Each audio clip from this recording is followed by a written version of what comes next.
Man, I have to say that was, you know what, I don't know what to make of it because it was entertaining for sure. There was a lot of things happening. There was decent amount of amateur boxing. Out of those 6 fights, I would say at least 3 of them were quite half decent. But overall, I think it was quite transparent that it was a shambolic event.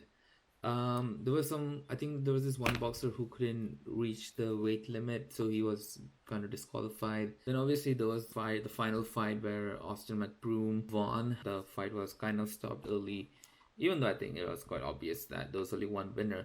But it was also obvious there was only one winner between Gib and Tyler Holder. I only know like 3 people out of this whole 12, 14 people. I know Gib, Deji, and I know Jarvis because he's from FaZe, and also he's also done videos with like Sidemen and stuff in gaming. So apart from them, I really didn't know anyone. I kind of knew about Bryce Hall because he was making a bit of noise that he can punch, he can beat up KSI and all that stuff. So kind of looked into him. It was a bit cringe to be honest, and I still don't know who the other guys are. So with all that, I think the whole event was kind of, it was just like you wouldn't want to go through it again, and especially the way Gib was robbed.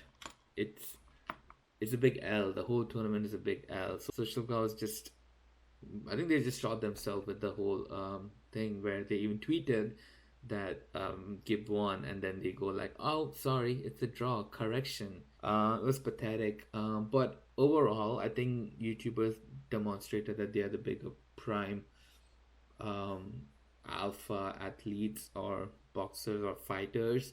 TikToks were just there for the entertainment. I think a lot of them were quite friend. I mean, there was a good sportsmanship, which is good to see, kind of. Even Bryce Hall and McBurn, like in the end, Oli McBurn. Why am I thinking of Oli McBurn? McBroom. They also kind of shook hands and stuff in the end. So, yeah, overall it was alright. But geez, like looking back at like fights of KSI and Logan Paul, or even KSI and Joe Weller, like those were still class above these fights. Fight Give vs Taylor was a good fight, but yeah, the way the referee's decision took place, it was just very very dodgy and kind of lost all credibility of the whole event. But yeah, and also one last thing, Deji. Oh man, Deji was just disappointing. First round he was dominating him, and then just his stamina just dropped to zero. You know, like when you play FIFA and your stamina bar is like full when the kickoff starts, and then as soon as like after 10 minutes, his bar was just like in the red, like just a dot. And yeah, he just got whooped by Vinny. So yeah, kudos to him. I think he also performed well. I think he was like a very little kid or something. Like he was like 18, like 6 years younger to Deji. So hats off to him. All as much as Deji was poor, I think Vinny was quite good. Yeah, I think that's pretty much it. I think Jarvis was also good. Jarvis's fight was good against Michael Lee. So yeah, I thought Michael Lee was doing bits. You know, he looked like a proper Fighter character. He was moving rapid. But yeah, I think Jarvis was quite good enough in that fight and took the dub. So yeah, I think that was it. I'm gonna go sleep now. Time for England's game tomorrow at 9 a.m. Probably have to watch at home because yeah, I won't be able to wake up like at 7:30 and go to. I don't even think the bars are open at like 9 a.m. on Sunday over here.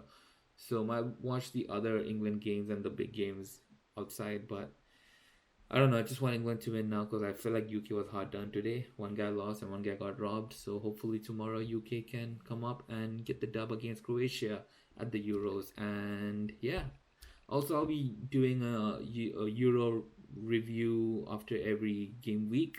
So stay tuned for that. And also just before I go, I'm so glad that Christian Eriksen is doing all right in the hospital. It was quite a scary moment because I don't know, you just go through a lot of emotions. Like I know it might sound very cliche, like I know football wasn't the main thing when that happened to him today, but it could be anyone honestly. And make sure to just be closer with your family and friends, and say sorry, say love you, say everything you want to say, because one moment you are here, one moment you're not there.